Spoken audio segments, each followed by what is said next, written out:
Before the night fully releases its grip, there is a quiet hour where everything feels suspended. The sky begins to soften from black to deep blue, and the world holds its breath. It is in this gentle in-between moment that strange thoughts feel closer, as if they are patiently waiting to be noticed.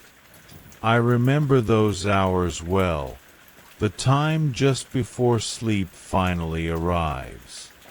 The house would be silent except for the distant hum of the world outside, and my mind would wander to unsettling ideas without any effort at all. I would lie awake, staring at the faint outline of the curtains, half expecting them to move or shape themselves into something familiar and unfamiliar at the same time. There was always a strange comfort in that fear, like listening to rain knowing you are safe indoors. When I was very young, my mother told me something that still lingers in my thoughts. She said that sometimes, late at night, she would wake up and see me sitting at the edge of my bed, perfectly still.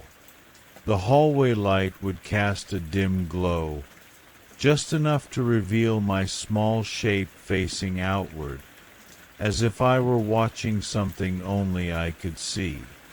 When she asked what I was doing, I would gently tell her to be quiet. I would say that I was waiting, and that any noise might scare them away. She never knew who they were, and I never explained. As an adult, I like to believe there is a reasonable explanation for most things. I tend to dismiss what I cannot explain, filing it away as imagination or coincidence. But there is one story that refuses to fade because it was told to me by different people at different times in the exact same way. No details changed. No embellishments appeared. It stayed solid, like a memory carved into wood. The story took place before I was born, at my grandmother's house on the reservation.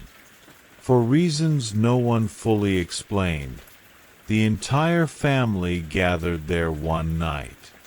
There was a sense that something was wrong, something unspoken drifting in from the hills beyond the house. The adults felt it first, a quiet unease that settled into their voices and movements. All the children were sent into one bedroom together. They were laid side by side, squeezed into beds, whispering and listening. The room smelled faintly of dust and old blankets, and the darkness felt thicker with so many small breaths filling the air. Outside, the night pressed close against the walls. Then the sounds began. Heavy impacts against the house, slow and deliberate. Not loud enough to be frantic, but strong enough to make the walls tremble. The children froze beneath their blankets as the adults shouted from elsewhere in the house. At the back door, 3 grown men were bracing themselves, pushing their weight against the wood as something outside slammed into it again and again. Each hit forced the door open just a few inches before they managed to shove it closed once more. These were strong men, used to physical labor, used to hardship. Yet whatever pressed against that door matched them with ease. The struggle continued until, suddenly, everything went quiet. The silence that followed was heavier than the noise had been, stretching on until it felt unbearable. That was when one of the children noticed something at the window. A shape, a large head, shaggy and dark, peering in from outside. The window was far from the ground, too high for any ordinary person to reach. Panic took over, and the children fled the room, running toward the adults with cries that broke the stillness. By the time morning came, the courage to step outside arrived slowly. Mud covered the ground around the house, smeared against the walls, pressed into the door. Marks circled the building, stopping beneath the very window where the children had slept. The nearest creek was far away, down a steep hill, yet the mud was fresh and thick. People like to offer logical explanations. Drunk strangers, a prank, a misunderstanding. But everyone who was there said the same thing. It was not that. If it had been, it would have been handled differently. There was something about that night that did not fit neatly into reason. Even now, I feel it. When I see a window uncovered at night, a chill moves through me. I cannot help but imagine something waiting just beyond the glass, patient and quiet. My father has his own stories, ones he rarely shares. He believes in things most people laugh at, not because he wants to, but because he has seen them. Once, while working far from home, he noticed something watching him from across a valley. It never moved closer. It simply stood there, observing. He said the feeling it gave him was unlike anything else, a deep warning that settled in his chest. There was another story he told only once. His brothers had found something strange in the woods, a small carved object placed carefully as if it belonged there. They took it, not understanding its meaning. After that, bad luck followed them like a shadow. Accidents, loss. One of his brothers died slowly after a logging accident, trapped far from help. Another simply disappeared. An elder later told them the object should never have been moved. It was returned, but some things cannot be undone. There are more stories tied to the land. Campers who chose the wrong place to rest. Cattle that refused to cross certain ground. Places where people felt heavy, as if the earth itself was holding them down. Cracks in the land hidden beneath grass and shadow, deep enough to swallow entire vehicles. When I think of those places, I understand why the cows stay on their paths. Why some trails are safer than others. The land remembers, even when people forget. As the night deepens and sleep finally draws near, these stories soften. They lose their sharp edges and become distant, like echoes carried on the wind.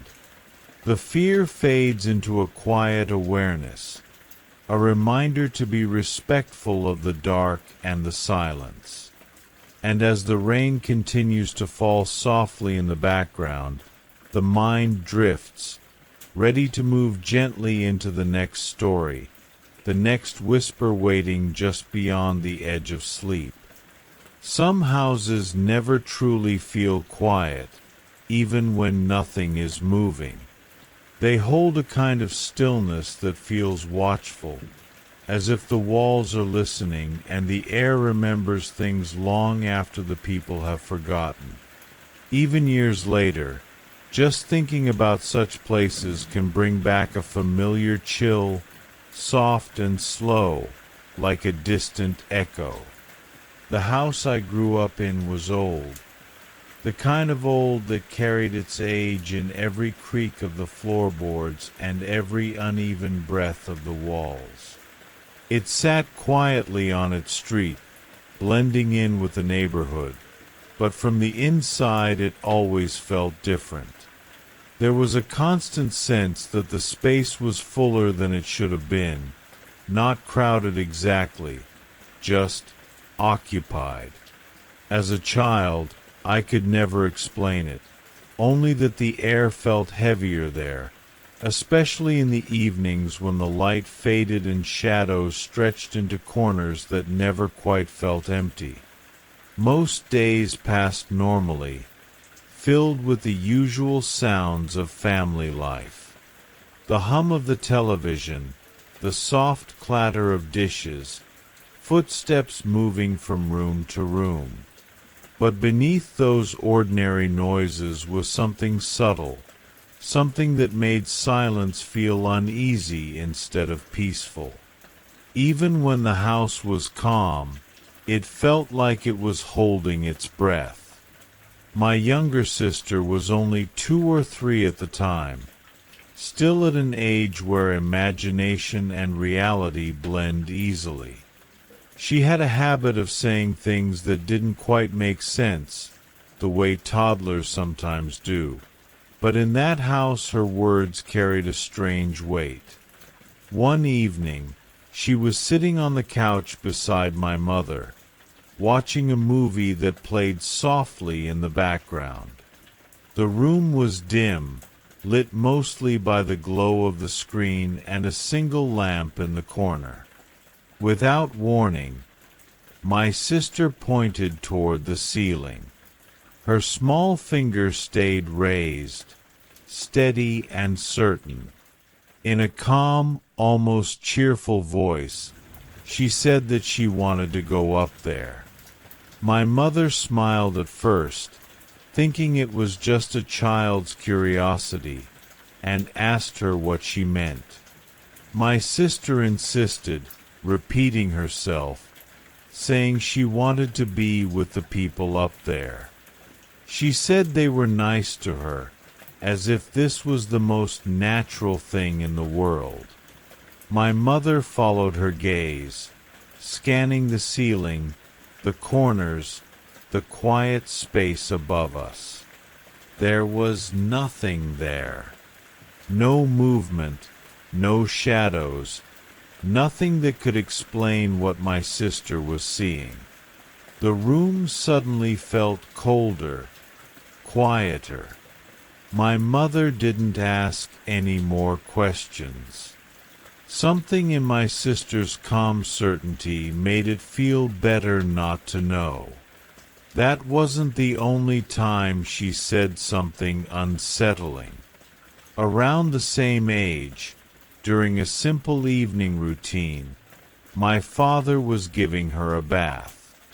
The bathroom was warm, filled with steam, the sound of running water echoing softly off the tiled walls. In the middle of the routine, my sister looked up at him and asked if he remembered when she used to take care of him and my mother. He laughed at first, thinking he had misheard her. He asked her what she meant, expecting a playful answer. Instead, she continued, speaking as if recalling a distant memory. She said she remembered when they were very small, when she had looked after them. Her voice was gentle, thoughtful, not playful at all. The smile left my father's face. He finished the bath quickly, unsettled in a way he couldn't explain. Later, when he told us about it, he brushed it off with nervous humor, but the discomfort lingered. No one could quite shake the feeling that something was off, that her words had come from somewhere deeper than imagination. As for me, the house left its mark in quieter ways. When I was 7, I had an experience that I still struggle to fully understand. One night, as I lay in bed, the room felt strangely distant, as if I were sinking into the mattress and floating at the same time. The familiar shapes of my room seemed far away, and for a brief moment, I felt disconnected from my own body, watching the space around me from a place just slightly removed. It didn't last long, and I eventually drifted into sleep, but the sensation stayed with me. It wasn't frightening in the moment, just deeply strange, like stepping out of yourself and then gently being placed back where you belong. The most intense night came later, when the house itself seemed to wake up. It was late, and the world outside was quiet. Suddenly, we heard the unmistakable sound of glass breaking somewhere in the house. It was sharp and sudden, followed by heavy footsteps moving through the rooms. There were noises that sounded like things being torn apart, dragged, or knocked over. Fear spread quickly through our family. We gathered together in one bedroom, locking the door, hearts racing as we listened. Every sound felt amplified in the darkness. The house that had always felt watchful now felt hostile, alive with unseen movement. Convinced that someone had broken in, we called the police and waited, holding our breath between each distant noise. When the officers arrived, the house was searched thoroughly. Every room, every corner. But there was nothing. No broken glass. No signs of forced entry. Nothing out of place. The house stood calm and silent, as if nothing had happened at all. We were relieved, but also deeply confused. The sounds had been real. We had all heard them. Yet there was no evidence left behind, no explanation to hold on to. After that night, the feeling in the house grew heavier. The silence felt louder than ever. Eventually, we moved away. Time passed, life moved on, and the memories softened at the edges. Still, every now and then, I find myself driving past that old house. From the outside, it looks ordinary, just another aging home standing quietly in its place. But the moment I see it, a familiar chill settles in. It's not fear exactly, more like recognition. A reminder of a place that held more than it showed, where strange moments drifted through ordinary days. As the road carries me onward and the house fades from view, the feeling slowly lifts, leaving behind only a quiet unease. And as the night continues, as rain falls gently and sleep draws closer, that unease becomes distant, making room for the next story, the next soft whisper waiting to be heard in the dark. Some memories don't belong to us, yet they follow us through life anyway. They are passed down in quiet voices, repeated so many times that they begin to feel almost like our own. This is one of those stories, gentle on the surface, yet strangely difficult to forget once you hear it. I was very young when this happened, too young to remember any of it myself. Everything I know comes from my parents, who told the story again and again as I grew up. Each time, their details never changed. Their voices never wavered. And even now, they are certain that every part of it happened exactly the way they remember. It was a simple family outing, the kind that blends easily into childhood memories. My parents, my older brother, and I were going apple picking on a cool, pleasant day. The air carried that early autumn feeling, crisp but gentle, with sunlight filtered through drifting clouds. 4 years, my parents had gone to the same orchard, following the same familiar roads. But that year, they decided to try something different, choosing a new place somewhere farther out.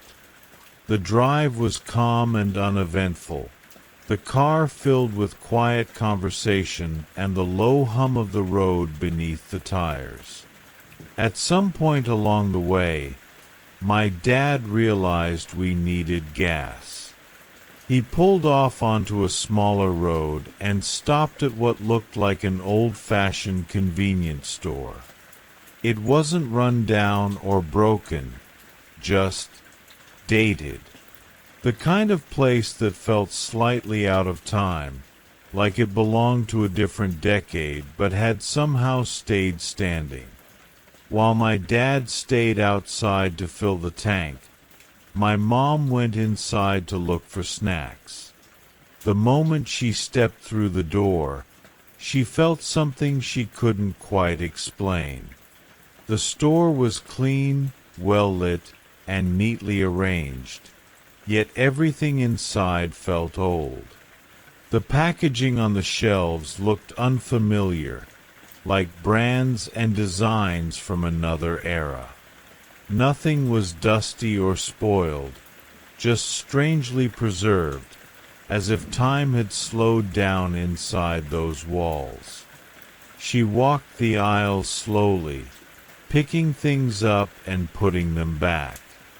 Everything looked fresh, but nothing felt right. There was a quietness in the store that went beyond normal silence, a stillness that made her aware of her own footsteps. Eventually, she decided not to buy anything. Instead, she went to the counter to pay for the gas. Behind the counter stood an elderly man. He had a kind face, gentle eyes, and the calm presence of someone who had spent a lifetime talking to strangers. They exchanged a few words, nothing unusual, just light conversation. My mom later said he seemed friendly, polite, and completely normal. There was nothing about him that felt threatening or strange. If anything, he gave her a sense of warmth, like someone who had always been there. Soon enough, she returned to the car, and we continued on our way. The rest of the day was exactly what you'd expect from a family outing. We picked apples under a wide-open sky, baskets slowly filling with crisp green fruit. There was laughter, the sound of leaves crunching underfoot, and that quiet happiness that comes from simple moments spent together. By the time we headed home, the sun was beginning to lower, casting long shadows across the road. As we drove back, my dad decided to stop again for gas. Without thinking much about it, he turned off toward the same convenience store we had visited earlier that day. But as the car slowed and the building came into view, something was very wrong. The store looked abandoned. The windows were boarded up. The sign was faded and weathered. The parking lot was empty, cracked and overgrown in places. It looked like no one had been there in years, maybe decades. My parents sat in silence, staring at the building, trying to make sense of what they were seeing. This couldn't be the same place. It just couldn't. Confused and unsettled, my dad drove on. A few miles down the road, they found a modern gas station at a rest stop, bright and busy, filled with the normal sounds of cars and voices. My dad pulled in, still quiet, still thinking. As he filled the tank, he struck up a conversation with the older man working there, the way he always does. Somehow, the conversation drifted to the road, the area, and the places nearby. My dad casually mentioned the old convenience store up the way, the one that looked abandoned. The man's expression changed slightly, his voice lowering as he explained. That store, he said, had been abandoned for more than 50 years. The owner, an elderly gentleman, had been killed during a robbery all those years ago. The store was remembered by locals, but no one had used it since. As he spoke, he described the man who used to run it. His age, his appearance, his manner. It matched perfectly. The description lined up exactly with the man my mother had spoken to earlier that day. My parents didn't say much after that. In fact, they didn't say anything at all. The drive home passed in complete silence, the car filled with thoughts neither of them wanted to speak out loud. The road stretched on ahead of them, dark and steady, as if nothing unusual had happened at all. I'm older now, and I like to think of myself as practical and grounded. I don't believe the story, not really. I tell myself there must be an explanation, something simple that makes sense. But my parents have never changed their version. They've never laughed it off. They've never added details or taken any away. They believe it completely. And sometimes, late at night, when the world feels quiet and still, I find myself thinking about that old store, about how some places seem to exist just a little outside of time. And as those thoughts drift away, making room for rest, the story fades gently into the background, leaving the path clear for the next quiet tale waiting in the darkness. Sometimes the most unsettling stories begin in the most ordinary places. A grocery store aisle. A polite smile. A voice that sounds gentle enough to trust. This is one of those stories that starts softly, almost sweetly, and only later reveals why timing can quietly save a life. I didn't hear this story firsthand. It was told to me years ago by a high school teacher during a slow afternoon class, the kind where the room feels still and the outside world seems far away. He spoke calmly, almost carefully, as if he'd repeated the story many times but never quite grown used to it. The story wasn't his, he explained. It belonged to a close friend of his, a man who had once lived in a quiet rural part of Arkansas, where the roads stretch long and empty and the nights feel deeper than usual. The friend was living a simple life at the time. He worked locally, coached a little league baseball team in the evenings, and spent most of his days moving between familiar places.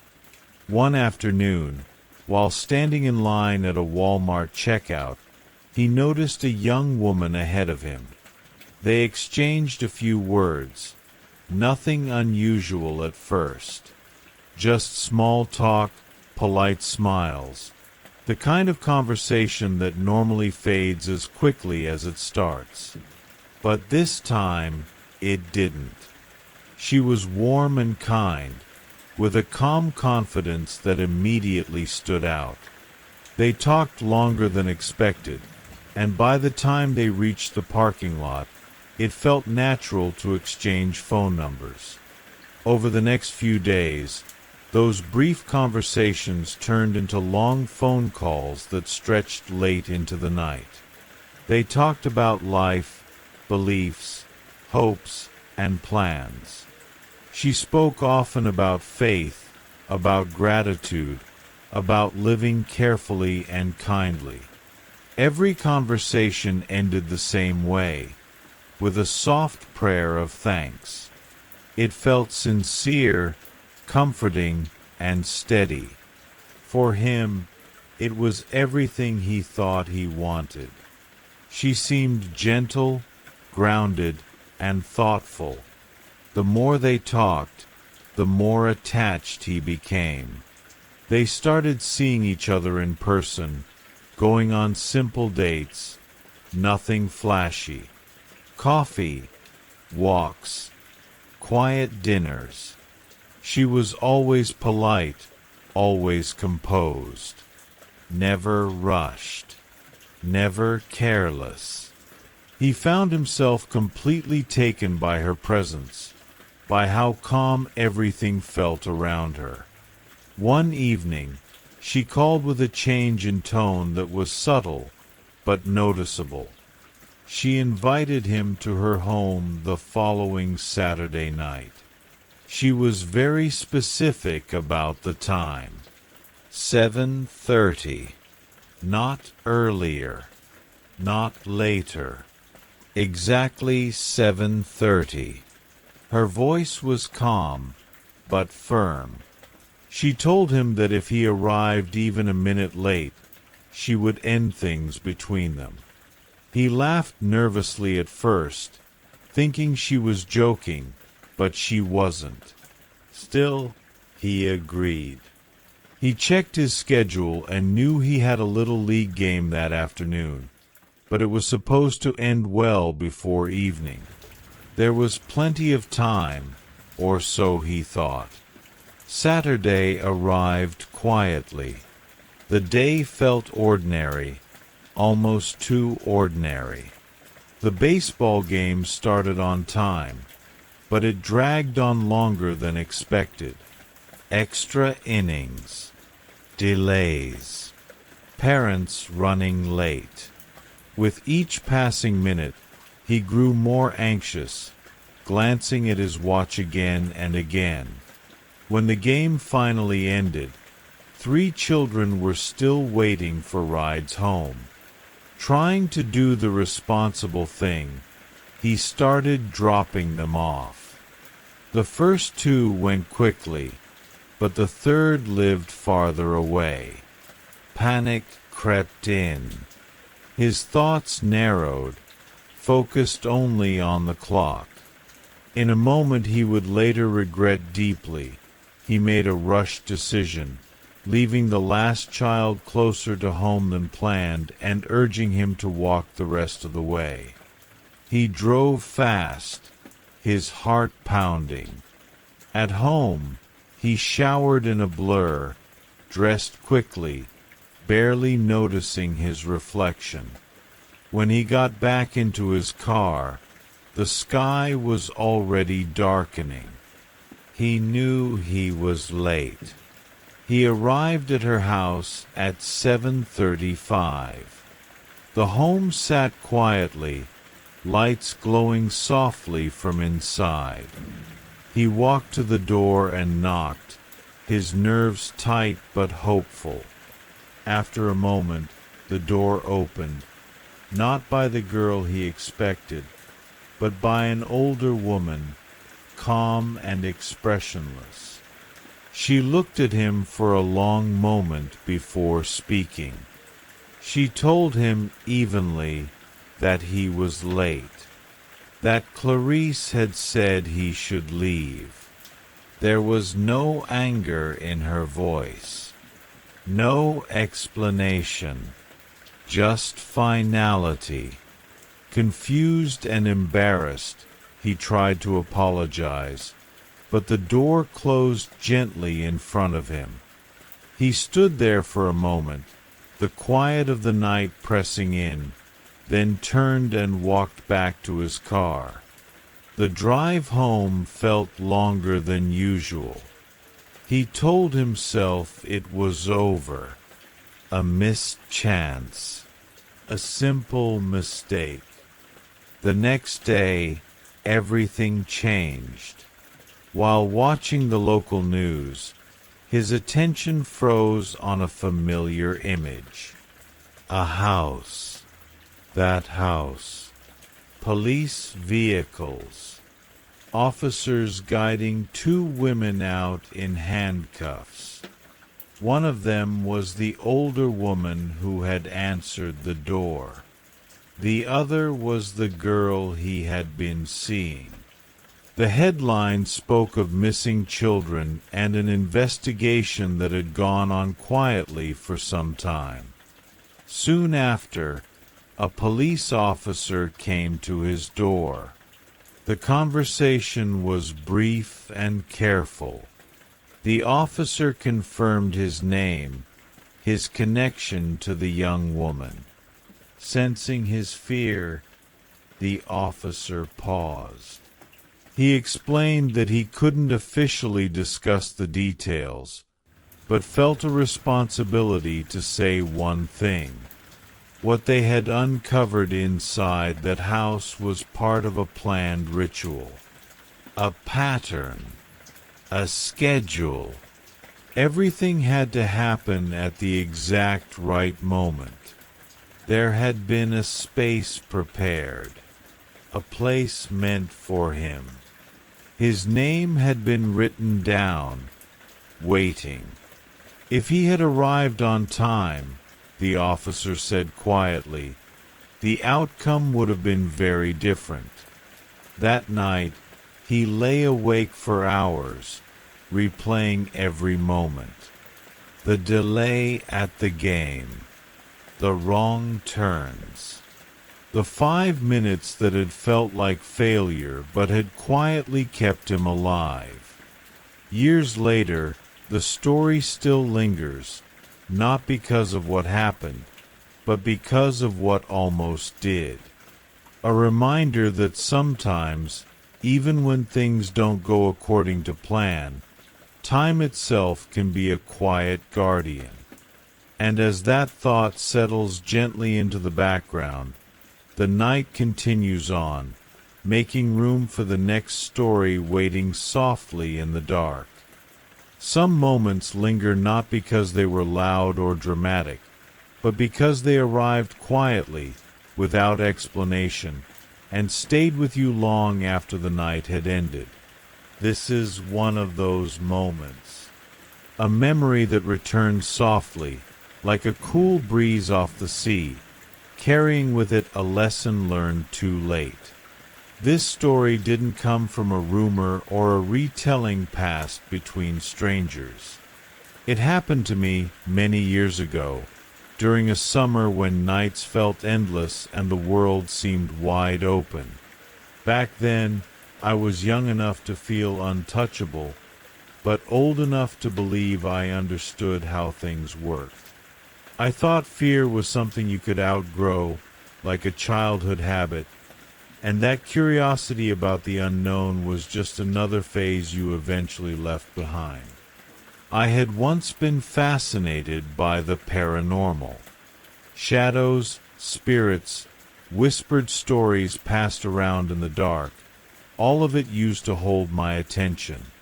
But by the time I was around 17, that fascination had faded into boredom.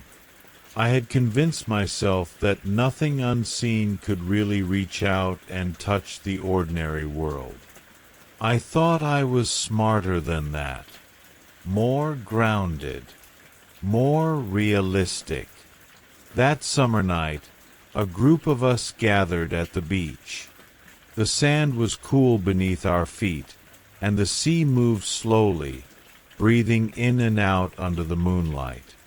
A few younger kids were there too, 14 maybe, a little younger, their voices full of nervous excitement.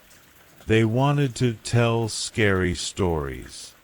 The kind that make you glance over your shoulder and laugh afterward, pretending you weren't affected.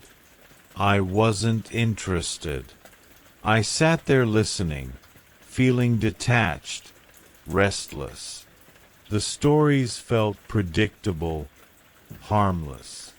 So instead of playing along, I started making jokes. I interrupted.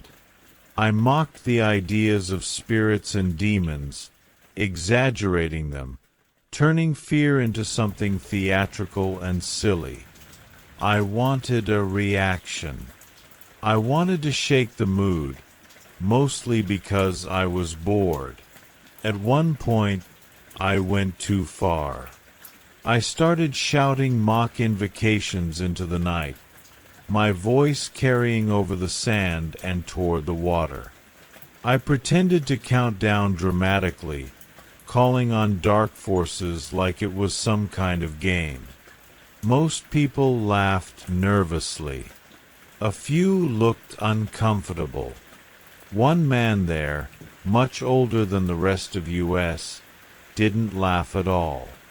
He broke down in tears, covering his face, shaking. At the time, I found it ridiculous. I didn't stop to wonder why it affected him so deeply. The night wore on. The sky slowly began to lighten at the edges, that deep blue that comes just before morning. We stood up, brushing sand from our clothes, saying our goodbyes. In Greece, there's a common phrase people say when parting at night, a gentle blessing wishing protection. Without thinking, and still caught up in my own arrogance, I twisted the words into something mocking. I said it casually, almost playfully, like it meant nothing at all.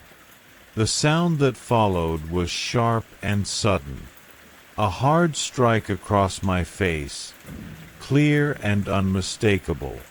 For a split second, my mind rushed to the simplest explanation. I turned, ready to lash out at a friend, convinced someone was playing a prank. But no one was close enough. The nearest person stood a few steps away, staring at me with wide eyes. Before I could speak, before I could even fully process what had happened, it happened again. Another sharp impact, just as real, just as undeniable. The beach fell silent. No laughter, no footsteps, only the sound of the sea continuing its slow rhythm, as if nothing had changed. I felt frozen, my heart suddenly heavy, my confidence draining away in an instant. There was no one behind me, no one reaching out, nothing I could see. We didn't talk much after that. We drifted apart quickly, each of us carrying our own version of the moment. I went home shaken, the walk feeling longer than usual. That night, sleep didn't come easily. Every time I closed my eyes, I replayed the scene, searching for a rational explanation that would settle my thoughts. The nights that followed were restless, quiet.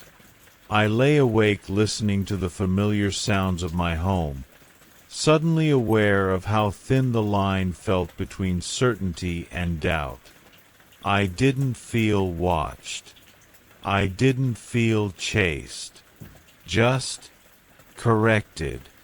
As if I had crossed a line I didn't know existed. Over time, the fear softened, but the lesson stayed. I stopped joking about things I didn't understand. I stopped calling out into the dark just to hear my own voice echo back. Not because I suddenly believed in everything I once mocked, but because I learned that some silences are better left unbroken. Now, when I think back on that summer night, it feels distant, wrapped in the calm haze of memory. The beach, the sea, the early light of morning. Nothing dramatic followed. Life continued.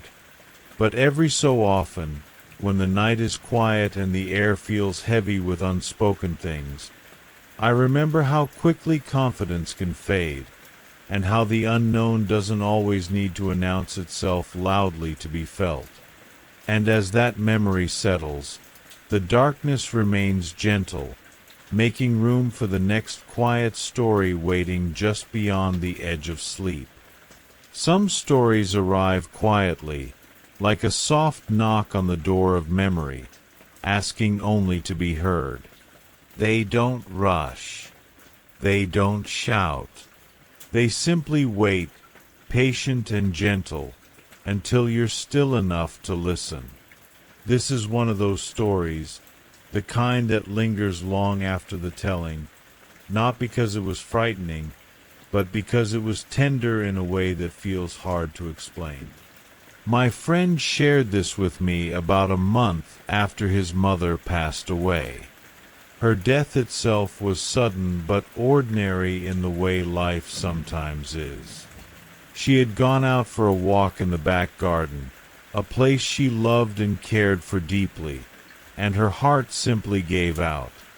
There were no questions, no strange circumstances, no reason to believe anything was wrong beyond the quiet shock that settles in when someone you love is suddenly gone.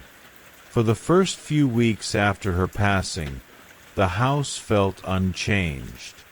Too unchanged, maybe. The room still held her presence in the small details.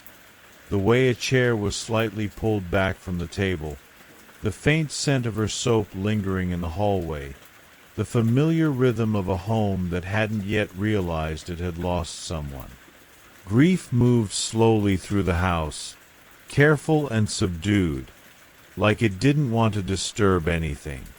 But then, gradually, something shifted. My friend noticed it first in the garden. This was the same garden where his mother had spent countless mornings, tending to the soil, trimming leaves, talking softly to the plants as she worked. It had always been full of life. Green, steady, dependable. And yet, not long after her death, it began to change. Plants that had thrived for years started to wilt. Leaves curled and browned. Flowers faded without explanation. They were still being watered, still cared for, but it was as if the garden itself had lost the will to continue. Inside the house, small sounds began to appear. Nothing dramatic, just the quiet thump of something shifting when no one was nearby. A soft clatter, as though an object had been nudged from a shelf. Footsteps where there should have been none. These things didn't happen constantly, but often enough to be noticed. Often enough to make the nights feel a little longer. My friend tried to explain it away. Old houses make noises. Grief plays tricks on the mind. He told himself that over and over, especially when the house felt too quiet, when the silence pressed in around him like a held breath. Then came the night that changed everything. It was late, well past the time when the house usually settled into stillness. He had been asleep, drifting in and out of shallow dreams, when a noise pulled him awake. Not loud, just enough to stir him. A faint sound from somewhere downstairs. His first thought was that something had fallen, maybe a cup or a pan shifting on its own. His head felt heavy, foggy with sleep, but thirst drew him out of bed. The hallway was dim as he walked toward the kitchen. The house felt different at night, as many houses do. Familiar shapes softened by darkness. Shadows stretched longer than they did during the day.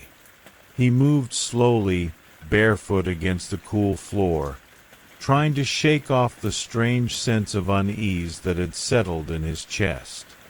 Some nights stay with you not because they were loud or dramatic, but because they never fully explain themselves. They sit quietly in your memory, replaying in slow motion, asking gentle questions with no clear answers. This is one of those nights, the kind that returns when everything is silent and your thoughts begin to wander. I've spent most of my life caught between two ways of seeing the world. I was raised deeply religious, the kind of upbringing where faith was woven into every part of daily life, especially in the South. Church was routine, belief was expected, and doubt was something you quietly ignored. As I grew older, my views softened and shifted, becoming something closer to agnostic curiosity than firm belief. Even now, I don't claim to know what's real and what isn't, but there is one night that still resists every explanation I try to give it. This happened when I was around 16, in Beaumont, Texas. There's a stretch of road there known as Saratoga Road, though most people call it Bragg Road. It's narrow, unpaved, and surrounded by dense woods and swamp on either side. Over the years, it's built up a reputation for strange lights and unexplained sightings. People talk about it casually, almost playfully, as if it's just another local legend meant to pass the time. I'd been there before with family. Sometimes you'd see nothing at all, just darkness and trees pressing in from both sides. Other times, you'd think you caught a flicker of light far off in the distance, only for it to vanish when you focused too hard. Most visits ended with laughter and shrugging shoulders. Nothing concrete. Nothing you could point to and say, "This is real." That night felt different from the beginning, though none of us realized it at the time. It was a Wednesday, one of those rare evenings where everyone happened to be in town and no one had to be anywhere the next day. The air was warm and heavy, the kind that settles into your skin and slows your movements. Someone suggested Bragg Road almost as an afterthought, and the idea stuck.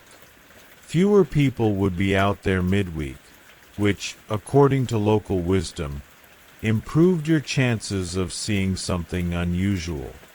We all piled into one truck, because that's just how things worked.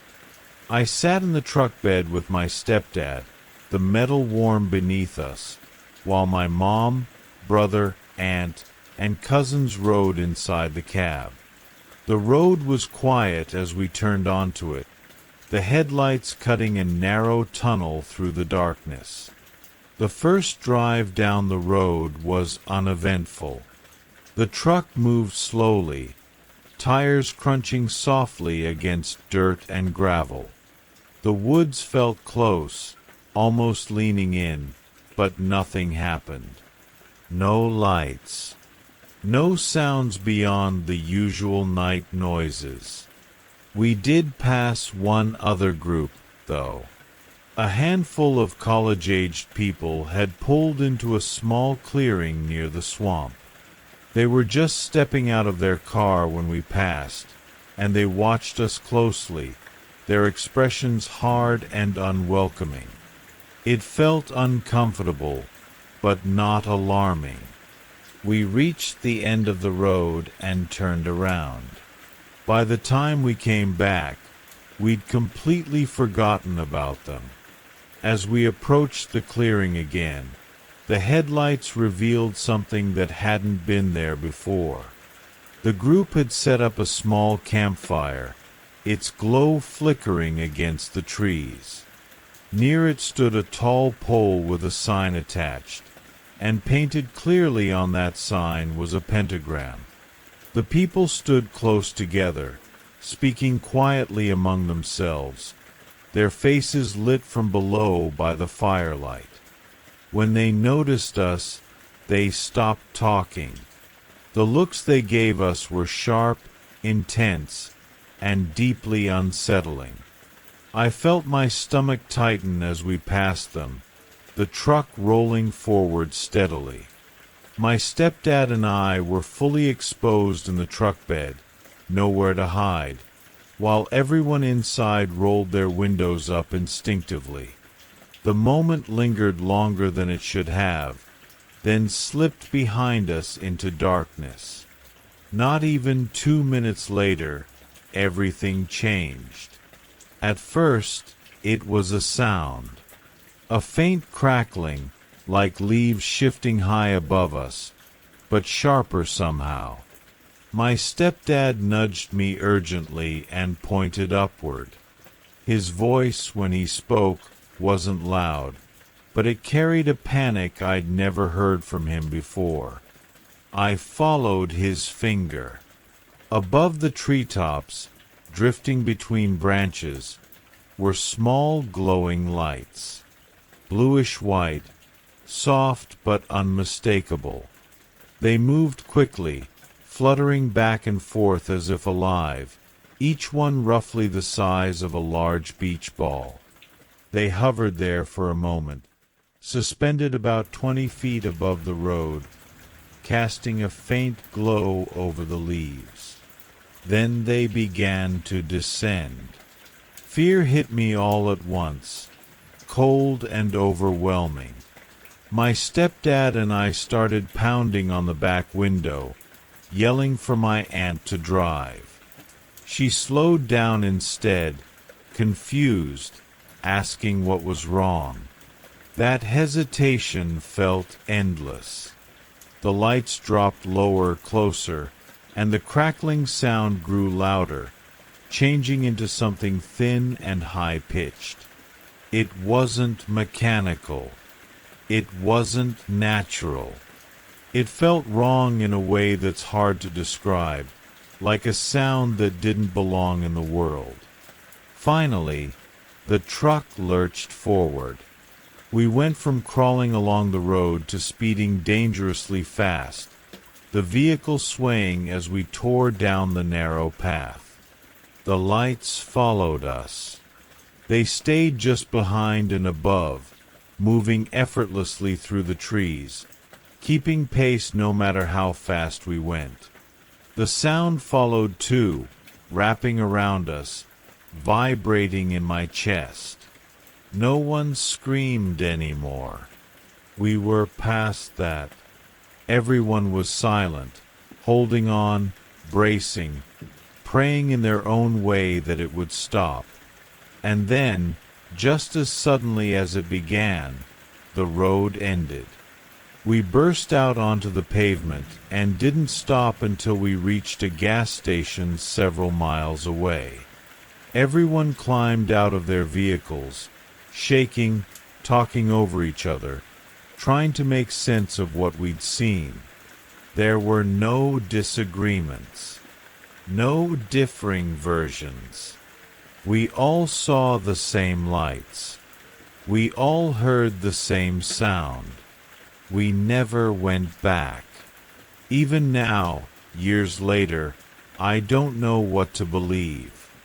I don't know if it was something supernatural, something human, or something my mind still can't categorize. All I know is that some roads hold more than just dirt and trees, and some nights leave behind questions that never quite fade.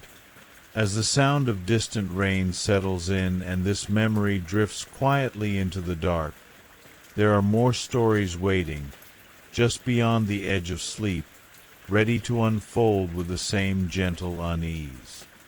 Some disturbances are so quiet that they almost feel polite. They don't crash or shout or demand attention. They simply shift things slightly, just enough to make you wonder if your memory has begun to soften around the edges. This story began during one of the calmest periods of my life, when routine was everything and predictability felt comforting. I was working long hours in the city, returning each night to my small apartment, a place I kept neat and orderly out of habit rather than preference. Every object had its place. Every evening followed the same gentle rhythm. I took comfort in that sameness, believing it kept the world understandable.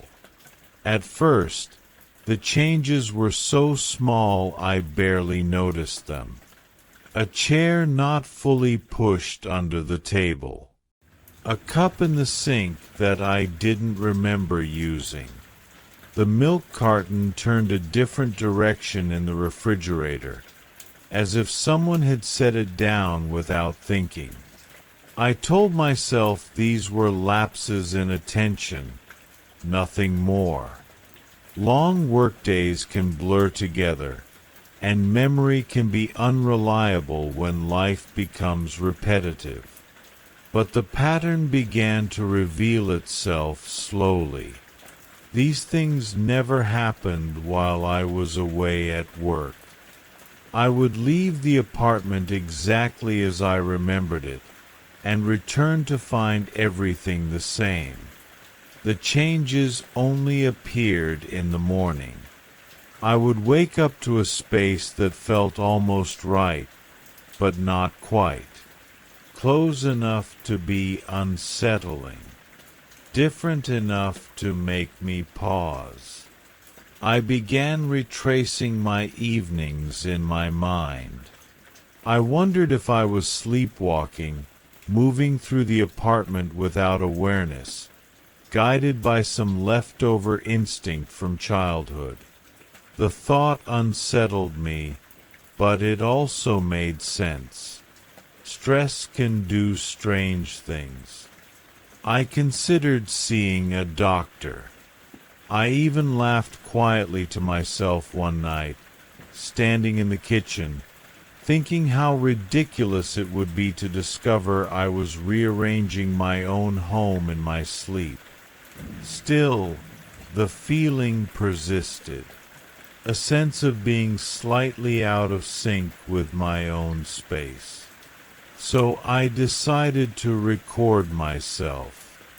I set up a small camera near my desk, angled wide enough to capture most of the apartment. I felt foolish doing it, but also strangely relieved. If nothing happened, I could finally put my worries to rest. That evening, I went to bed as usual, the soft hum of the city filtering through the walls, unaware of how carefully my life was about to unfold in front of me. The next morning, everything looked normal. Nothing was out of place. I almost felt disappointed. After work, I returned home and sat at my computer, loading the footage with mild curiosity and very little expectation. At first, there was nothing. Hours passed on the screen in quiet stillness. The room remained empty. Shadows shifted subtly as daylight faded. Then, much later in the night, something changed. The closet door beside my desk moved. It opened slowly, not with urgency, but with familiarity. A young woman stepped out.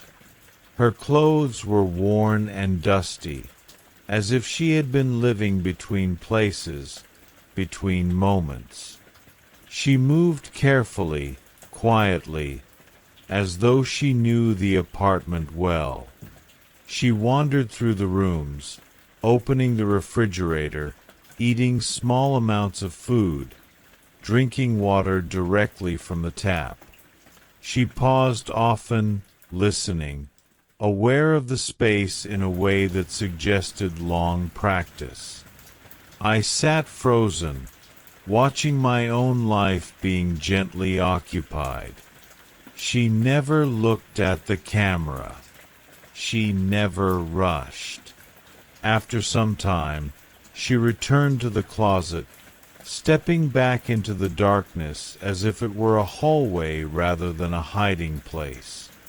And then, moments later, I watched myself appear on the screen.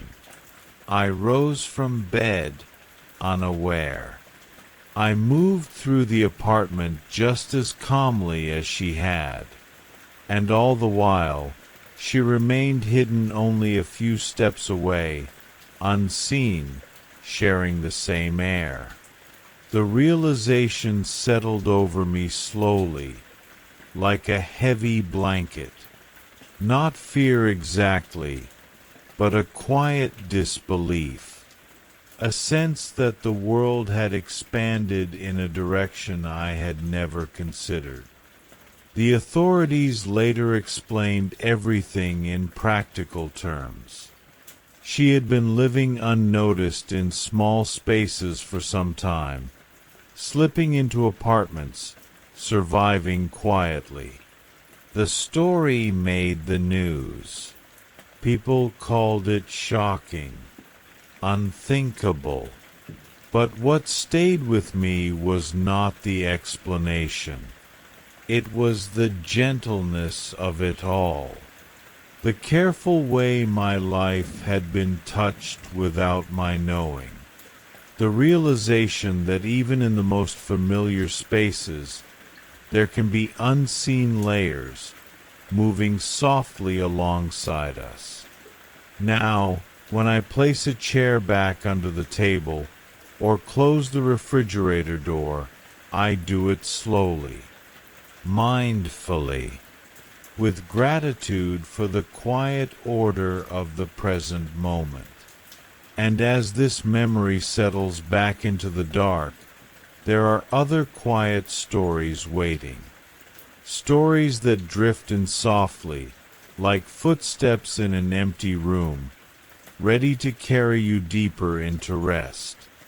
Some nights feel ordinary right up until the moment they quietly stop being that way. They don't announce themselves with danger or noise. They simply change the air around you, slowly enough that you don't notice until it's too late. This was one of those nights. It began as nothing more than a casual decision, the kind you make when the day has been long and the evening feels open and unfinished. A friend and I decided to go hiking just before sunset, chasing that familiar urge to be outside when the world is in transition. The sky was already starting to soften into deeper shades, the sun lowering itself behind distant clouds, and the trail felt calm in that gentle end-of-day way.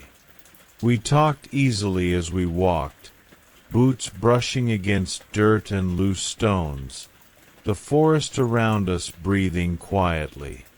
The hill we chose wasn't especially steep, just high enough to give a better view of the land below. We climbed at an unhurried pace, stopping now and then to look out through the trees. Everything felt peaceful, balanced, almost inviting. By the time we reached the top, the light had thinned into a dim, silvery glow. That was when the rain began. At first it was only a few drops, light enough to feel refreshing after the climb. But within moments, it grew heavier, louder, until the sound of it drowned out nearly everything else. The rain fell with such force that it blurred the edges of the world, turning trees into dark shapes and the ground into a shifting, slick surface.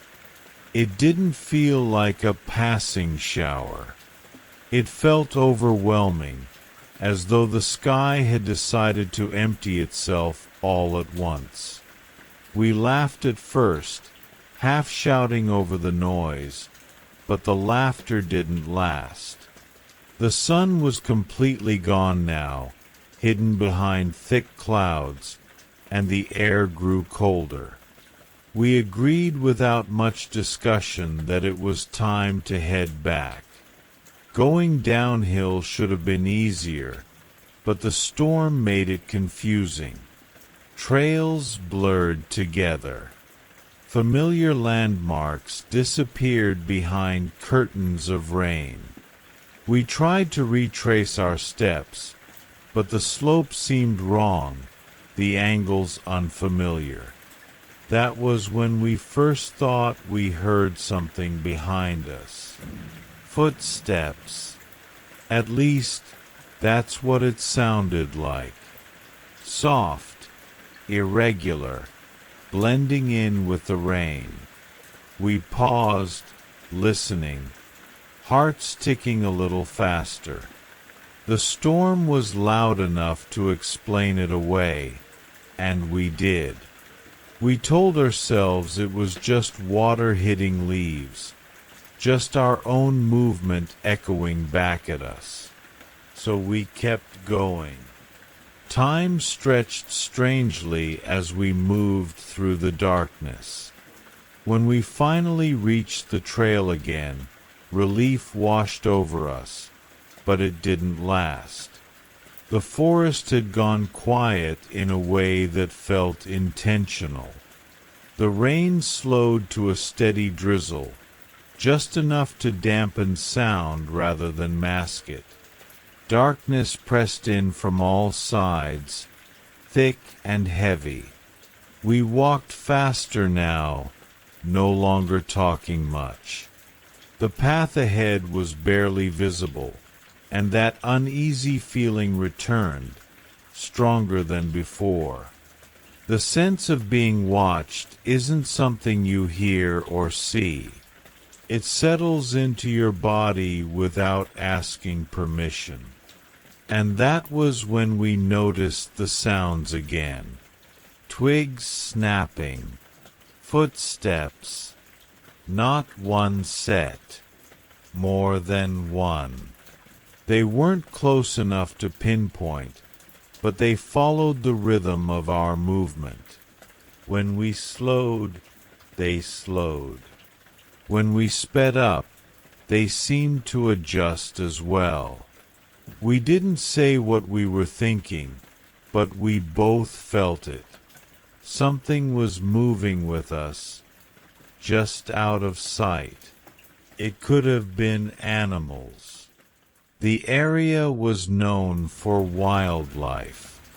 Mountain lions, maybe, or maybe people. The uncertainty was worse than knowing. Our instincts took over, and we didn't hesitate anymore. We walked quickly, almost jogging, every sense tuned to the space behind us.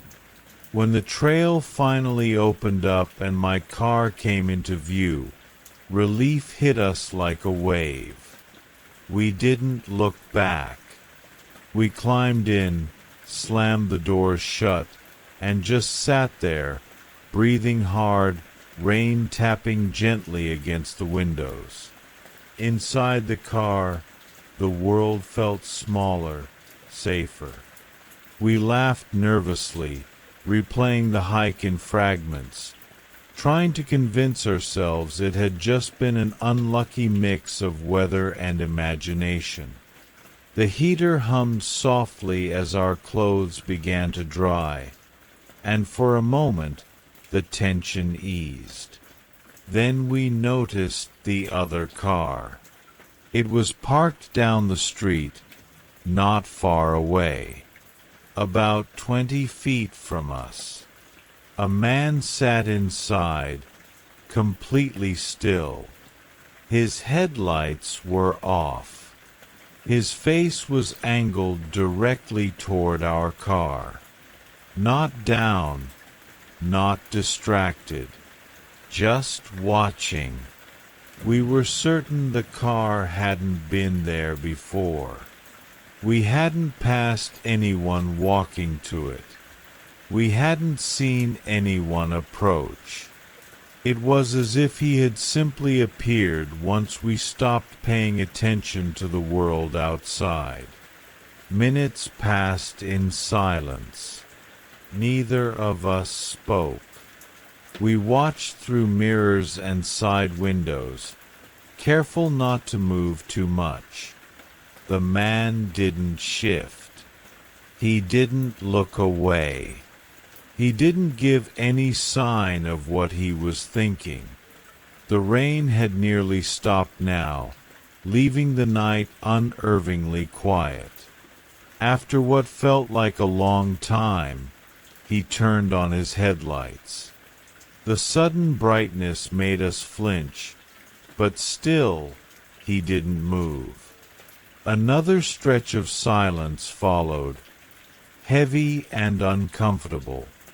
Finally, slowly, deliberately, the car pulled away and disappeared down the road, tail lights fading into the dark. We waited until he was completely gone before starting the engine. The drive home was quiet. The kind of quiet that doesn't need conversation. Later, safe indoors, the night replayed itself in my mind, softer around the edges but no less strange. Nothing truly dangerous had happened, and yet something about it lingered. Even now, when rain taps gently against a window, or footsteps echo faintly in the distance, I remember that night. How ordinary it felt at first.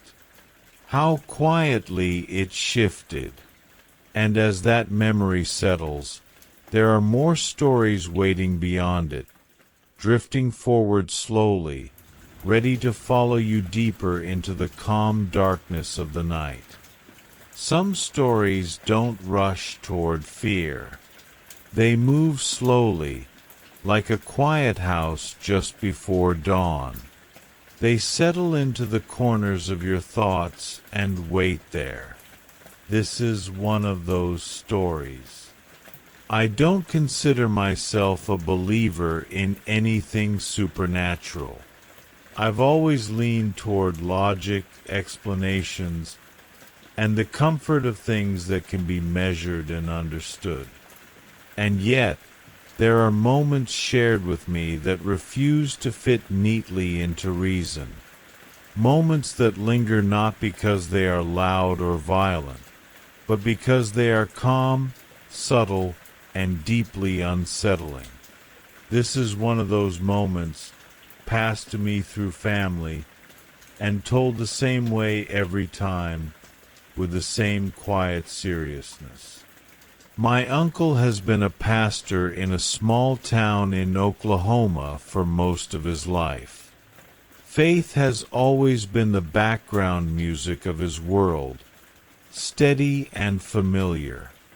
One of his closest friends worked nearby as a youth minister, a gentle man by all accounts, devoted to his church, his wife, and their young daughter.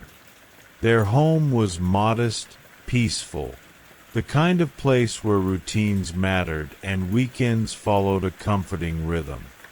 Every Saturday morning, when their daughter was still very young, around 5 or 6, the same routine unfolded.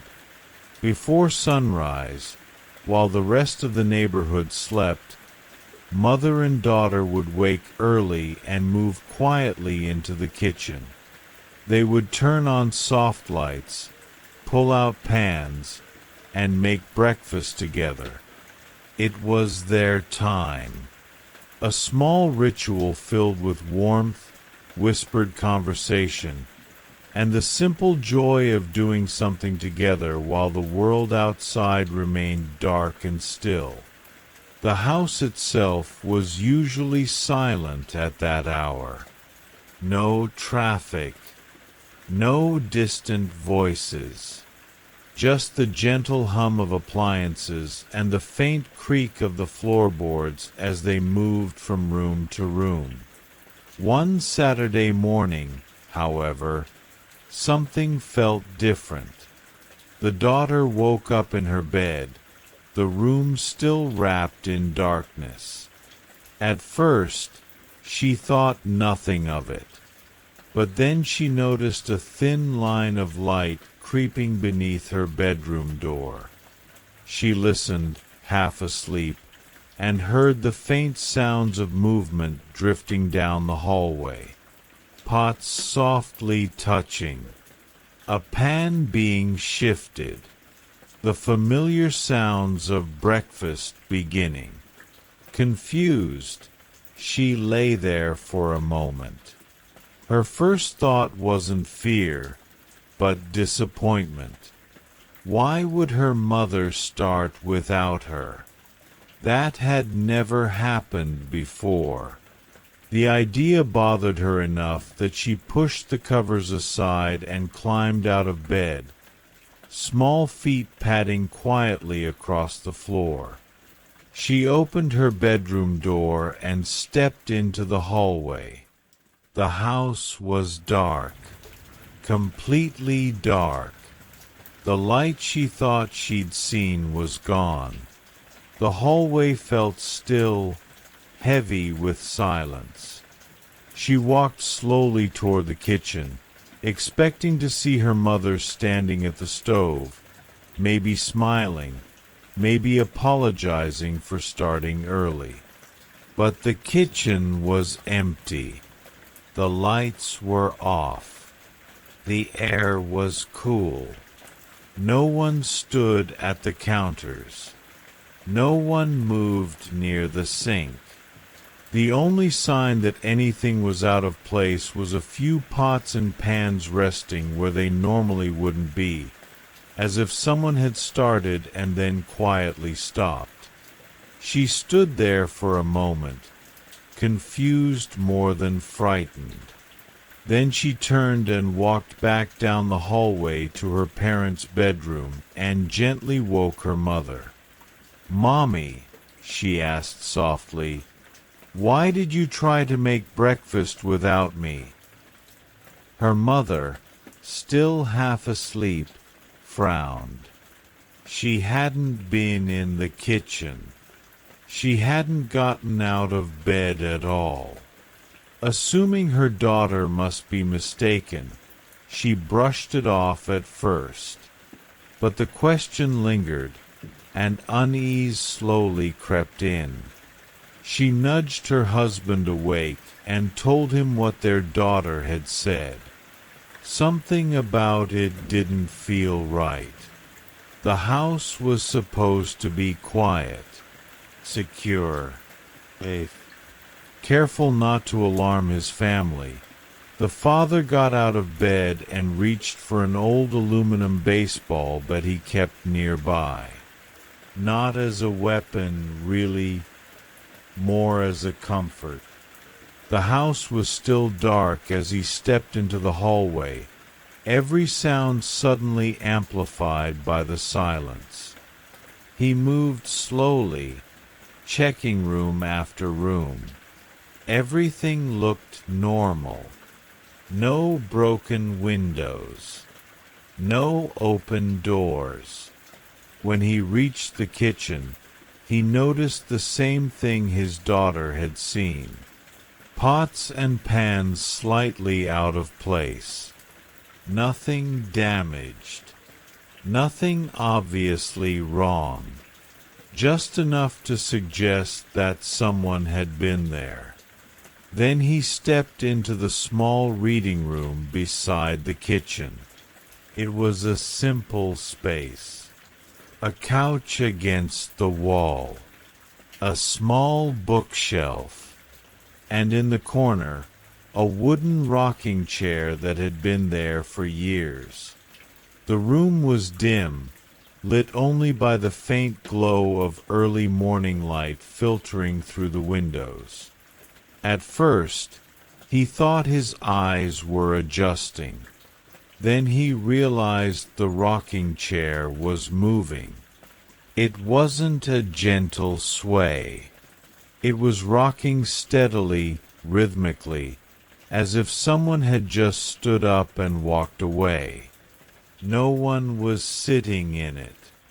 No breeze moved through the room. The house was closed and still. He froze. In that moment, fear didn't arrive as panic. It arrived as certainty, a deep, unmistakable awareness that something was wrong. He stepped back instinctively, heart pounding softly in his chest, the bat feeling suddenly useless in his hands. His eyes fell on a Bible resting on the shelf nearby. He dropped the bat, grabbed the book, and spoke without thinking, his voice loud in the quiet house. "In the name of Jesus," he said, steady but urgent, "leave my house." The rocking chair stopped, not slowly, not gradually. It simply halted, perfectly still, as if it had never moved at all. The silence that followed felt heavier than before. The father stood there for a long moment, breathing, listening, waiting for something, anything, to happen next. Nothing did. The house remained quiet. Normal. He checked every room again. Nothing else seemed disturbed. No sounds followed him. No movement returned. Eventually, he went back to his family, trying to keep his voice even as he told them everything was fine. And from that day on, nothing like it ever happened again. No strange sounds in the night. No unexplained movement. No lights turning on by themselves. The house returned to its familiar rhythm. Saturdays filled once more with early breakfasts and quiet laughter. I've heard this story many times.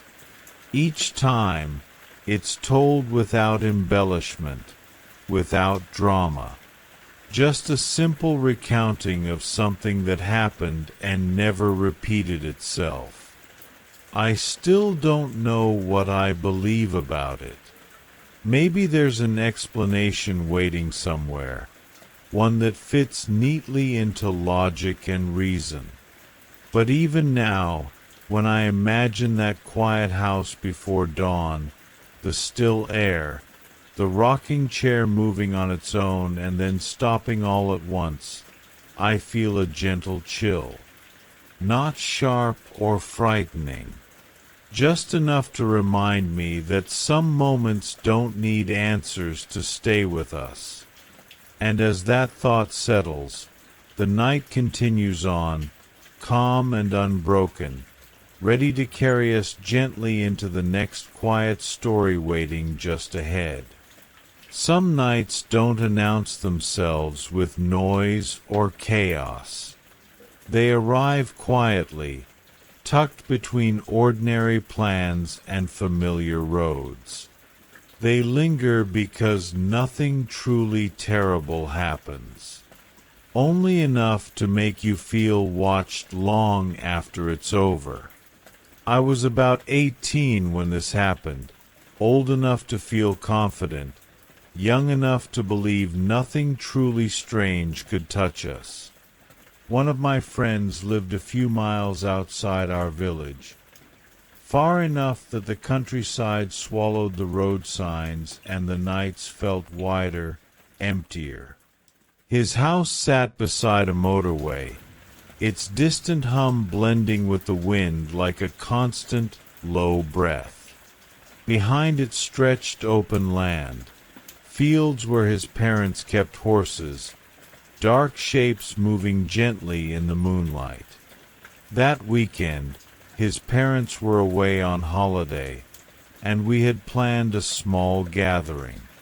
Nothing wild, just music, laughter, familiar faces. Around 20 or 30 people at most. A handful of us met in the village as dusk settled in, then started the walk along the narrow country roads toward his house. It took about half an hour, long enough for the sky to deepen into a soft blue-black, long enough for the sounds of the village to fade behind us. The walk felt peaceful. Our footsteps echoed lightly on the pavement. Somewhere nearby, an owl called. The motorway murmured in the distance, steady and impersonal. We talked about nothing important, the way people do when they assume the night will unfold exactly as planned. As we rounded the final bend and his house came into view, the first thing we noticed wasn't the porch light or the open field, it was the police cars. 2 of them sat in the driveway, their presence stark and out of place. No lights flashing, no urgency, just parked there, quietly waiting. We stopped short, exchanging confused looks. Someone laughed nervously and suggested the party must have started early, that maybe the neighbors had complained. It didn't feel quite right, but we kept walking, curiosity outweighing unease. That's when we learned what had happened. Earlier that evening, before anyone arrived, my friend had been inside alone, sitting at the kitchen table eating dinner. The house was quiet, filled only with the soft clink of cutlery and the distant sound of cars rushing past on the motorway. At some point, he glanced up and noticed something outside, someone standing at the very bottom of the garden. The figure was just beyond the reach of the porch light, not moving, not waving, simply standing there, watching. At first, he laughed it off. He assumed it was one of us, arriving early and trying to be funny. The idea didn't seem threatening. It felt familiar, almost playful. Wanting to turn the joke around, he quietly slipped out through the side door, keeping low as he moved around the house, planning to circle behind whoever it was and scare them first. The night air was cool. The grass was damp beneath his shoes. He moved slowly, listening, scanning the shadows at the edge of the field. But the figure was gone. No footsteps, no movement. No sign that anyone had been there at all. Confused but still calm, he headed back toward the house, expecting to find someone laughing inside, maybe already helping themselves to food. As he approached the kitchen window, the warm light spilling out onto the lawn, he slowed. There was a man sitting at his table. Not anyone he recognized. The man was eating the dinner my friend had left behind, moving casually, as if he belonged there. He looked dirty, unwashed, his clothes worn and mismatched. His hair was tangled, his posture relaxed in a way that felt deeply wrong. This wasn't a prank. This wasn't a misunderstanding. It was a stranger, alone in his house. My friend didn't shout. He didn't knock. He didn't try to go back inside. Something in him simply refused. He turned and ran, adrenaline carrying him across the dark road and through the fields, all the way to the nearest neighbor's house. He pounded on the door, breathless, and called the police from there. When officers arrived, they searched everything. The house, the fields, the stables. Dogs were brought in, their noses low to the ground, weaving through the grass and dirt. The motorway roared nearby, uncaring. But they found nothing. No man. No footprints that made sense. No sign of how anyone had come in or where they had gone. By the time we arrived, the search was over. The police stood quietly, speaking in low voices. The house looked normal again, lights on, doors closed, fields still and empty. If we hadn't known what had happened, it would have seemed like any other night. But the feeling inside was different. The party never really happened. Music stayed low. Conversations drifted and died. Every creak of the house drew glances toward the windows. The fields beyond the porch light felt deeper than before, filled with possibilities no one wanted to name. Several of us stayed there for the rest of the week, sleeping in groups, lights left on longer than usual. Nothing else happened. No sounds. No shadows. No strangers. And yet, even now, I think about that quiet moment at the kitchen window. The calm way the man sat there, eating, as if the house had simply accepted him for a while. Some places don't need monsters or violence to feel unsettling. Sometimes, all it takes is the sense that someone was there, and left no trace at all. And as that thought gently fades, the night continues on, soft and unbroken, ready to carry us into the next quiet story waiting just ahead. Some stories arrive quietly, like a soft knock on the edge of sleep. They don't shout, and they don't rush. They simply wait, lingering in the mind long after the lights are off, asking to be remembered. My sister teaches 3rd grade at a small school, the kind where the hallways always seem a little worn, and the children often carry more weight than they should at such a young age. Many of her students come from difficult homes, and over the years she has learned to notice the smallest changes in their behavior. A missed assignment. A distant look. A child who suddenly grows too quiet.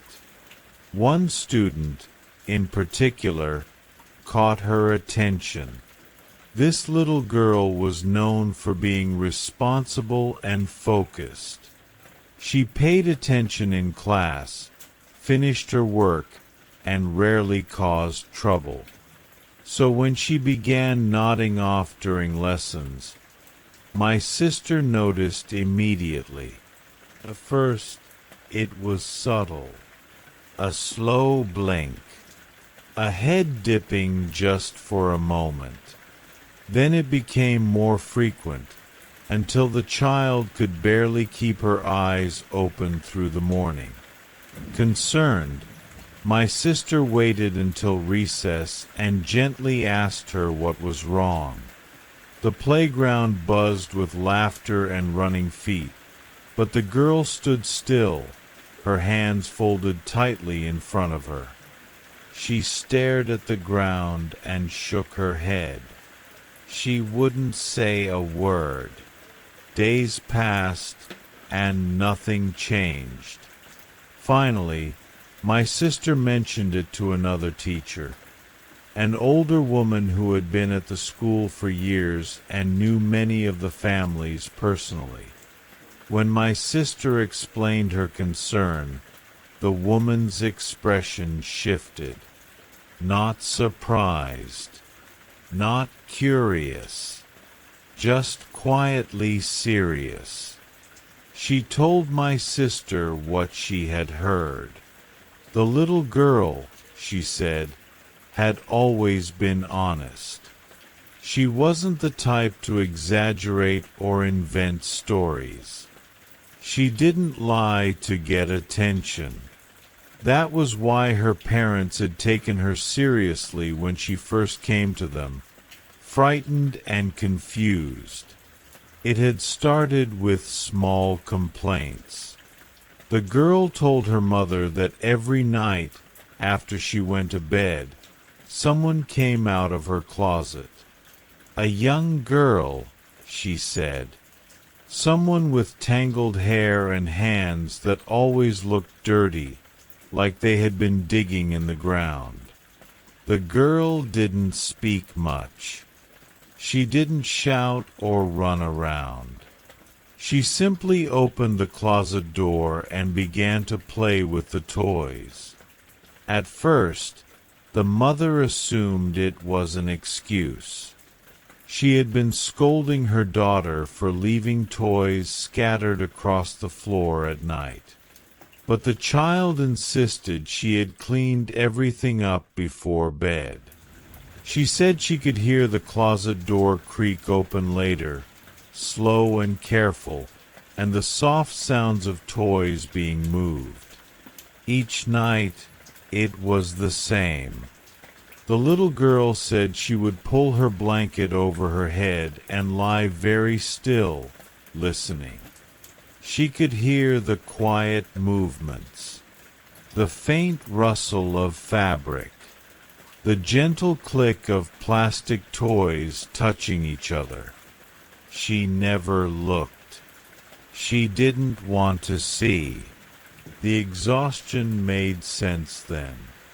How could a child sleep, knowing something waited in the dark just a few feet away? The parents tried to reassure her. They checked the closet. They told her it was a dream, or her imagination, or shadows playing tricks on her eyes. The house was small. Nothing could hide there, they said. But the girl never changed her story. Then came the night that finally broke the routine. One evening, the family returned home late from a movie. It was well past the girl's usual bedtime. Everyone was tired, moving quietly through the house, lights clicking on and off as they prepared for sleep. They said their goodnights and went their separate ways.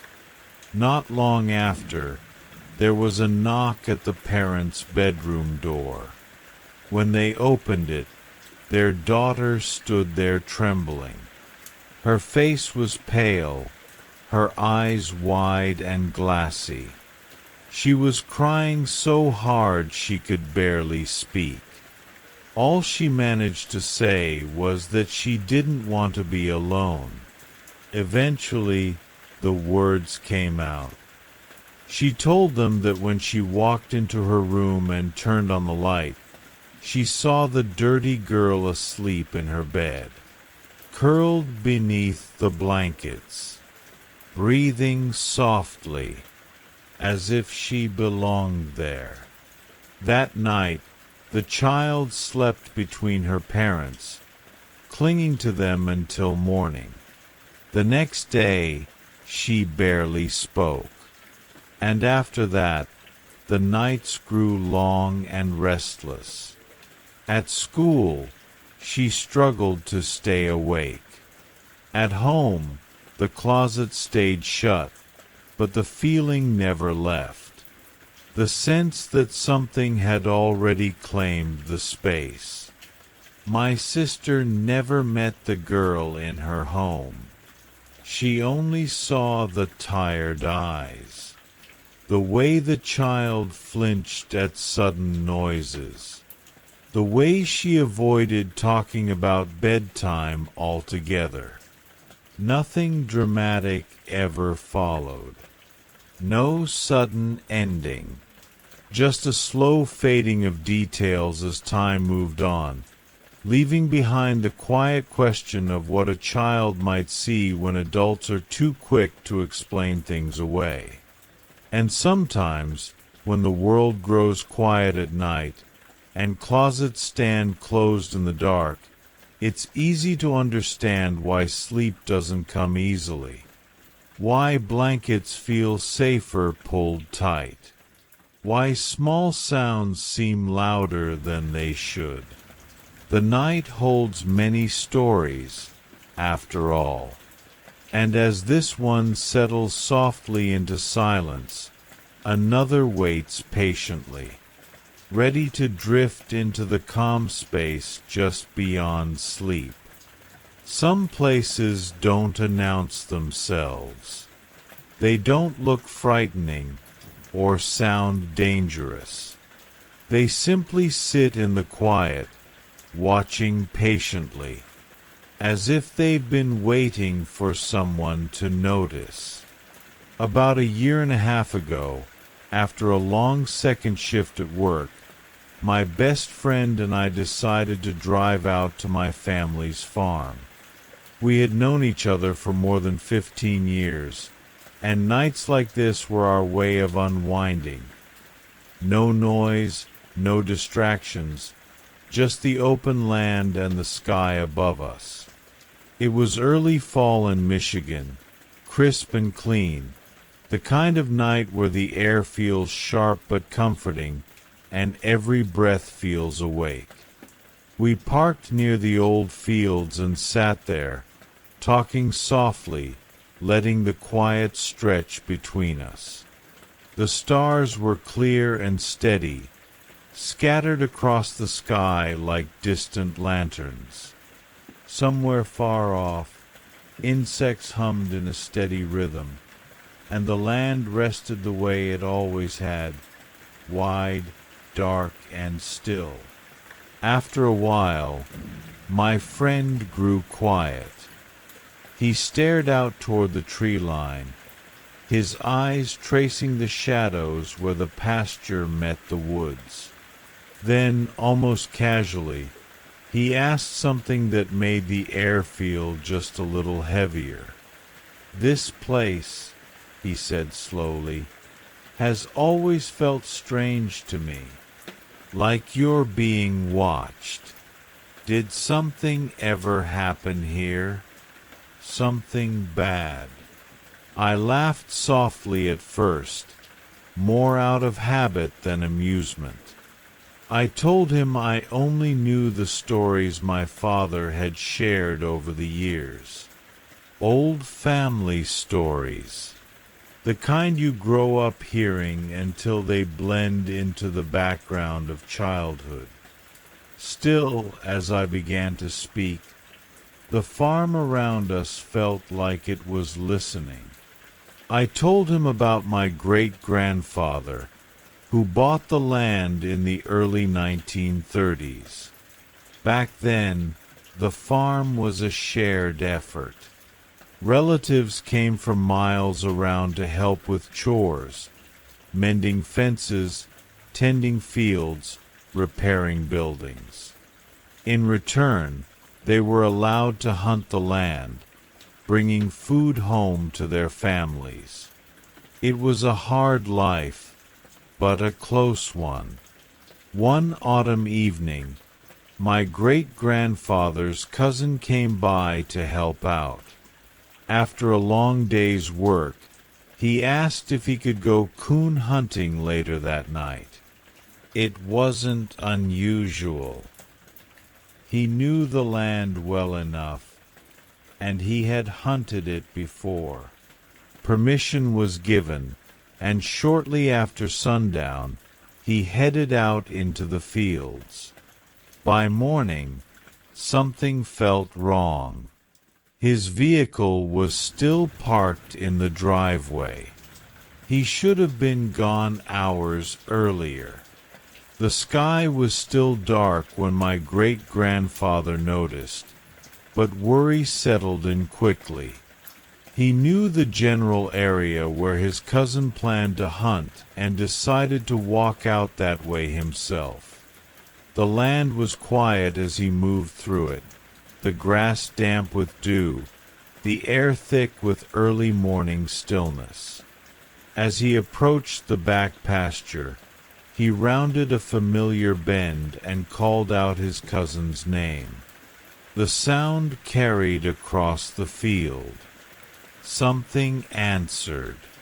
At first, the voice sounded familiar enough to stop him in his tracks. But there was something off about it, something strained, uneven, almost hollow. He later said the sound went straight through him, settling deep in his chest with a cold certainty that something wasn't right. He called out again. This time, the voice that came back was unmistakably wrong. It was deeper, rougher, like a sound trying too hard to be human. Not quite a voice. Not quite anything he recognized. Fear took over. He didn't wait to understand it. He turned and ran, never looking back, his heart pounding louder than his footsteps. When the sun finally rose, my great-grandfather gathered relatives and farmhands, and they searched the land together. They moved carefully through the fields and into the edges of the woods, calling his name, listening for any reply. They found a few belongings. His gun, still loaded. His hat, lying alone in the grass, marked with dark stains no one could explain. There were no clear tracks, no signs of a struggle, just the quiet land, unchanged and unbothered. The search continued for years, decades, even. My great-grandfather never truly stopped looking. My father used to say the only time he ever allowed himself hope again was when the swamp near the pasture finally dried up, as if the land itself might give something back. But it never did. As I finished telling the story, the night around us felt deeper somehow. The trees stood unmoving, their outlines dark against the stars. My friend didn't say anything for a long time. Neither did I. The farm seemed to breathe slowly, as it always had. Eventually, we left. The drive home was quiet, the road stretching endlessly ahead of us. I didn't feel afraid, just thoughtful, aware of how much memory the land could hold without ever speaking. Some stories don't end. They simply rest, folded into the places where they began, waiting for another quiet night, another listener, another soft moment between wakefulness and sleep. And as this memory settles back into the dark fields of my family farm, another story waits nearby, ready to drift gently into the calm, just beyond the sound of rain. Some memories arrive softly, like snow falling in the dark. They don't rush in, and they don't shout. They simply settle, quietly, and stay. This is one of those memories. When I was around 11 years old, the world still felt small and familiar.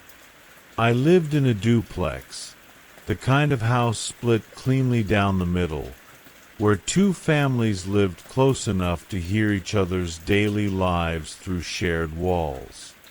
In Canada, these kinds of homes were common, especially in neighborhoods filled with children, bicycles, and the constant sound of doors opening and closing. On the other side of our duplex lived my friend, D.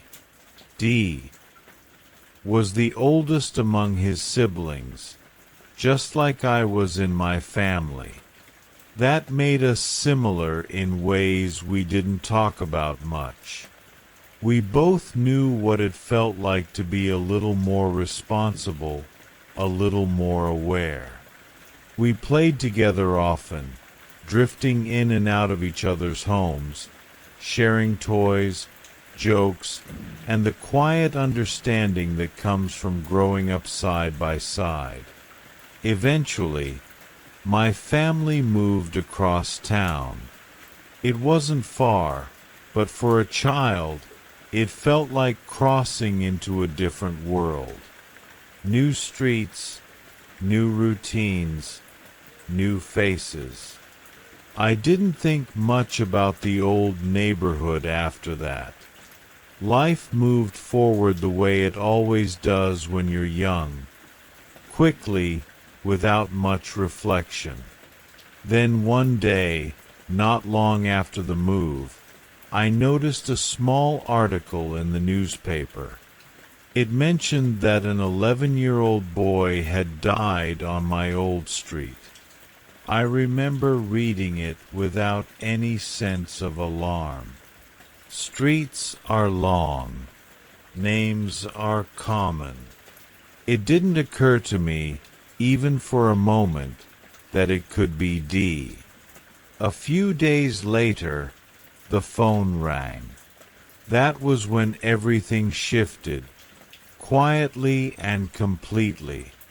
Winter in Canada has its own personality. It doesn't just arrive and leave. It settles in, slowly, deliberately. Snow falls, then freezes. More snow piles on top, then freezes again. Over time, the ground becomes something else entirely, like a smooth, shining surface that looks harmless but demands careful attention. Sidewalks, roads, lawns, everything becomes uncertain. You learn to walk differently, placing your feet just right, hoping for balance. Everyone slips eventually. It's almost a ritual of the season. Back then, there was another boy in the neighborhood, younger than D. and me. I didn't know him as well, but I remembered him clearly. He was quiet, honest, the kind of kid who didn't exaggerate or seek attention. Once, when his parents were out, he fell onto a nail and had to be taken to the hospital. My mother helped that day. Moments like that stick with you, even when you don't realize why. On the morning it happened, Dee and this younger boy were walking to school together. It was routine, ordinary, the kind of walk that had happened countless times before. Their route took them across a wide, busy road with 4 lanes of traffic. There was a crosswalk there, familiar and well used. Like kids often do, they were joking around, pushing each other lightly, laughing in the cold air. Nothing unusual, nothing dangerous, at least not intentionally. Dee was bigger and stronger, and at some point he shoved the other boy. The shove was playful, thoughtless, the kind that happens between friends without meaning. The shove came back, but the ground was slick with ice, polished smooth by weeks of winter. Dee lost his footing, just for a second, just long enough. He slipped into the road. The details after that were always told gently, as if everyone instinctively knew to soften the edges of what had happened. It was quick, sudden, final. Dee was gone before anyone could understand what they were seeing. The neighborhood changed after that, even if it looked the same. Snow still fell. Cars still passed. But something quiet had been removed, leaving behind a space no one could quite name. The younger boy survived, physically at least. I can't imagine what it must have been like to carry that memory, especially at such a young age. Guilt has a way of settling into people, growing silently over time. The part of the story that stayed with everyone, the part whispered instead of spoken, came later. The younger boy told his parents that not long after the accident, he saw Dee standing at his front door, just standing there, calm and still. He noticed something small, something oddly specific. Dee wasn't wearing any shoes. It turned out that Dee had been buried without them. Not many people knew that detail. I've thought about that moment many times over the years. About a child standing at a door, looking out into the quiet, icy evening.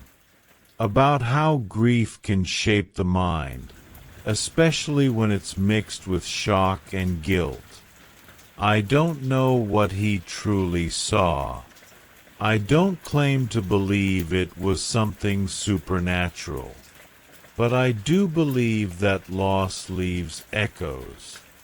Even now, when I think back on that winter, it's not the accident itself that feels haunting. It's the stillness afterward. The way the snow absorbed sound. The way familiar places felt slightly unfamiliar, as if they remembered something the rest of us were trying to forget. I don't blame anyone involved. Not the children. Not the parents. Not even fate. If I had to blame anything, I'd blame the ice. Canada and its long, unforgiving winters. The way they turn ordinary mornings into moments that last forever. Time passed, as it always does. The street went on. New families moved in. Children grew up. But somewhere beneath the layers of snow and years, that quiet memory remained, resting patiently. And as that memory drifts gently into the cold night, it makes room for another. Another soft story, waiting just beyond the sound of falling rain, ready to carry you deeper into the calm darkness.